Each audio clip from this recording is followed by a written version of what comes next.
Hello everyone, I'm Rajesh Gupta and we are continuing our discussion on nationalism and daily practices. Now, we started talking about certain things, for example, the use of textile and its role in the nationalistic politics in the early 20th century. So, we have already discussed that how there were certain kind of practices, highly skilled practices such as muslin and all, and those were completely destroyed during the colonial period. Now, how did Gandhi reclaim that practice? In the early 1920s, that we find that Gandhi called for this movement, and in which he also again suggested something very simple as the Salt March, is to make spinning. Is to make like hand spun yarn and then to transfer them into hand spun cotton fabric.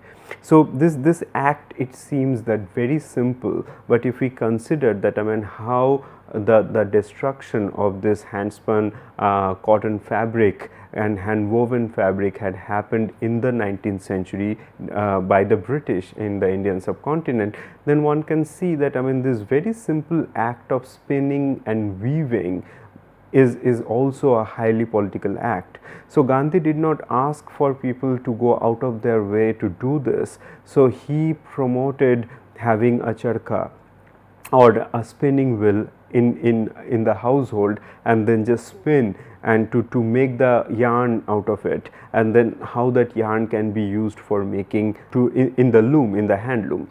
So by that, what he meant was to do, again going back to this idea of self-sustainability, that majority of the Indians did not have access to industry or to have them made by the Indian made in the machinery. So that's the reason, to reclaim some of this historical skill in India. So that became a very important gesture for sort of overthrowing the dominance of the British. So by that, we also see that Gandhi was not interested in producing something that is highly skilled, but he was interested in making things which is coarse cotton, something like this that we have in the right side of the screen, in which we find that in this one you can see that how all these yarns, the weft yarn, are all visible. So and they are not really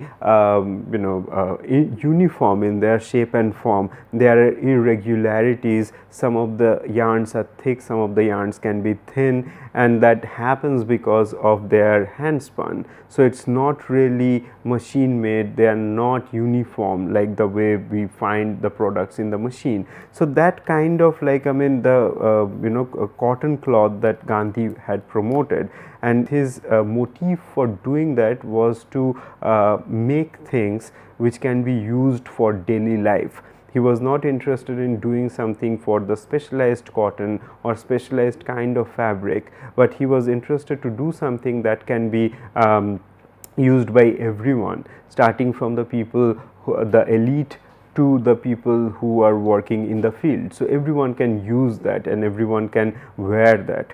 So when Gandhi's the Swadeshi movement, this movement towards using khadi also became more and more popular, then we find that there were bonfires of the foreign goods in various parts of the country, and where all the different the mill-made products and different this fabrics were burned down, and people sang, people made speeches about using this coarse cotton cloth, which is not fancy, which is not always very good looking, but still they have the pride of reclaiming the past. And that is how we find that this is another very important act of not only just reclaiming the past, but also reminding the Indians about the self-sustained economy.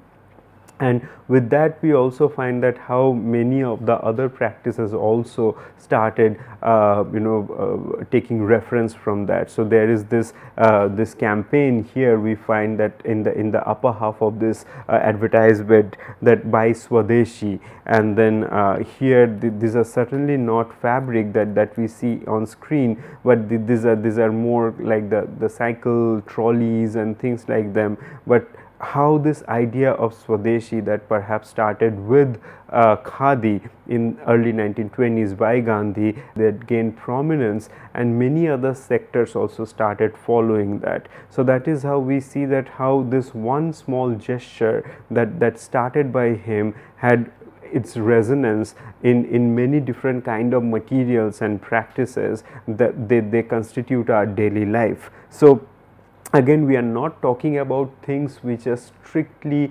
sort of in the sphere of art, but we are talking about things which support our daily life in various different ways, and something that is that should be equally given importance as the art objects that we study. And these are some of the other images in which I just wanted to show that how this the spinning wheel that makes the cotton yarn, and then how the yarns, each and every yarn is used for weaving. And then this is a handloom, it's a contemporary setup, and how this handloom utilizes this kind of hand spun yarn for making them into fabric. So when we see that this was unfolding in the 1920s, it was not something that was happening in isolation, as we have already seen that there in all the other different periods, that whatever the material, whatever different kind of techniques and practices we have studied, that we have seen that nothing really grows in isolation. So from the early 1900s, we see that there were also many other people who were involved in reclaiming the pre-colonial past of the Indian subcontinent. And reclaiming the why pre-colonial past was important, because that was a time which was imagined that when the British subjugation and British the destruction of the indigenous material culture, indigenous craft sectors and artisanal sectors had not taken place. So that is the reason why reclaiming the pre-colonial past became such an important part of the Anti-Colonial Act. Now, when we find that in the early 1900s that Gandhi was active, during that time we also find that a group of people, for example, Abanindranath Tagore, from this very prolific family of the Tagores in Calcutta, and then Ananda Kumaraswamy, this one of the most important art historian and master interpreter from 20th century India or the Indian subcontinent, we can say. So these people were also very much active, and so this is a drawing that shows that how all these great people, they had regular meetings. So this is the studio of Abanindranath Tagore, and this particular drawing was made by Nandalal Bose, and we'll come to Nandalal Bose's work in the later part of this of this week. But what happens in this one, we see that this is this studio of Abanindranath Tagore. We see Abanindranath Tagore here dozing off after smoking hookah, and then here we see Gaganendranath Tagore and S.N. Tagore here, and Nandalal Bose here, who makes the drawing, and then here we see Ananda Kumaraswamy. So all these people, there were meeting of this different people we find, and that is how they nurtured the idea of reclaiming the pre-colonial past of India. Now, Kumaraswamy was the one who was involved in different archaeological excavations, and then he had extensively traveled in the Indian subcontinent and parts of Southeast Asia and Europe and the North America. And then what we find that, he had this extensive knowledge about the sites, various different sites, different kind of artisanal works, at the same time a number of languages including Sanskrit, Tamil, Latin, Arabic and so on. So those are the ways in which we find that for them this reclaiming of the past was very much through the heritage sites or the historical sites, some of the sites that we have already studied as part of our course, and then also very much of the artisanal sectors, like many of the artisanal sectors which were heavily disrupted by the colonial the policies. So those also became important sites for reclaiming the pre-colonial past for them. Now, among all those people, we find that Abanindranath Tagore's approach was also something that required much attention. Now, Abanindranath Tagore was someone who was trained as a painter, and then in the initial in the early in his career, we find that he was trained to make European style dry pastel and oil painting works, and then after a point in the last decade of the 19th century, we find that he had become more and more interested to find out that what are the indigenous modes of expression, and he was also assisted and supported by E.V. Havel, who was the principal of the Government School of Art in Calcutta during that time. So we find that Abanindranath Tagore during that time he started doing his experiments, and then slowly we find that he did his oil painting works, but imbibed the pictorial arrangement and the compositional strategies of Mughal miniatures. And then slowly from there we find that he had moved on to use something that is called the wash watercolor. So wash watercolor is a very specific technique which was developed by looking into the use of tempera or opaque watercolor in the past in the Indian subcontinent, but also by looking into the Japanese and Chinese watercolor, the techniques. And in this particular wash watercolor technique, what we find is that the colors are applied onto the paper surface and then that is washed. So only part of the color remains on the paper, and then like more colors are applied onto the onto the paper surface, and that is how layer by layer this watercolor is developed onto paper. And for that reason, what we also find that there are also this subdued tints of color instead of anything that is too bright or too contrasting. So those things were something that we find that Abanindranath Tagore had mastered, and medium became very important for him. So as we have discussed in the earlier lecture about the use of for example, Ravi Verma's use of oil painting, that how he wanted to learn this European technique to depict Indian subject matter, then or very specifically the Hindu mythological themes. Then for Abanindranath Tagore, it became he was not just interested in depicting the themes which are relevant for the Indians, but he was also interested in investing time to think about the medium of expression, and that is the reason he chose watercolor, this opaque watercolor upon oil color or the British watercolor. So we have already discussed the differences between what is British watercolor, what is the opaque watercolor, and how those two things are different from each other. So Abanindranath Tagore went back to the opaque watercolor, and in 1905 he made this particular image, this iconic image of Bharat Mata. And in this one, what we find that he deliberately denied the anatomy which was taught in the colonial art institutions. So in the European anatomy, we find that usually the body is considered 7.5 parts of the head.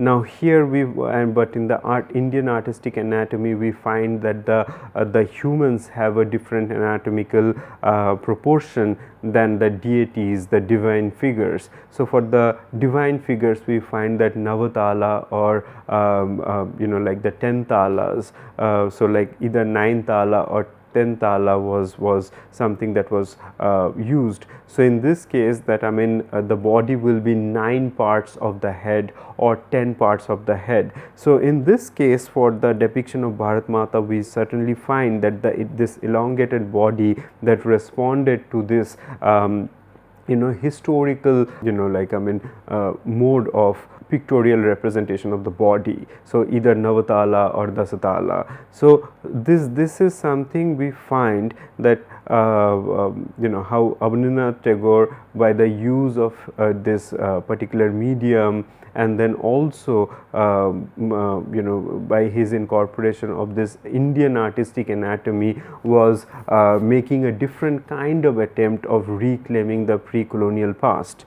Now if we get into the iconography of this image was also something that is very different from the other images of Bharat Mata, perhaps like the different images of the goddesses which were floating in the late 19th century as a personification of the land.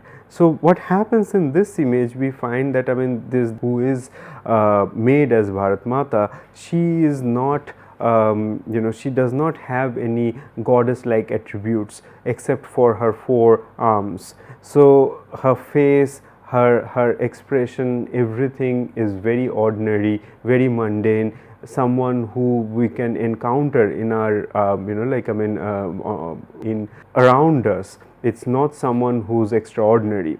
And then what else we find, that she is not adorned in jewelry but only in beads. So the beads are there as part of this bead necklace, as well as in her upper arm and in as her bracelet as well. So these are very humble adornments which are not really worn by people who who are the elites, but this is a sign of this abandonment of the society. So basically this is, if someone is dedicated to a cause, so they need to abandon all the material pleasures of the life and go on with it. So that was the kind of message that we find in this image.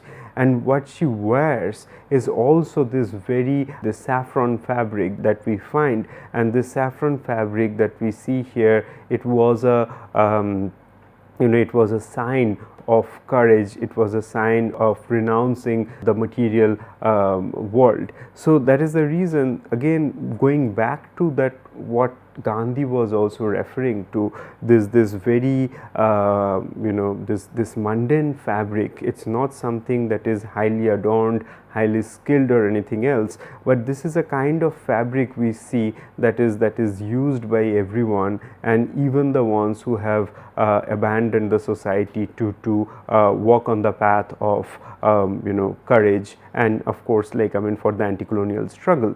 So this is how we find that this image was made in 1905, but this idea of making fabric and making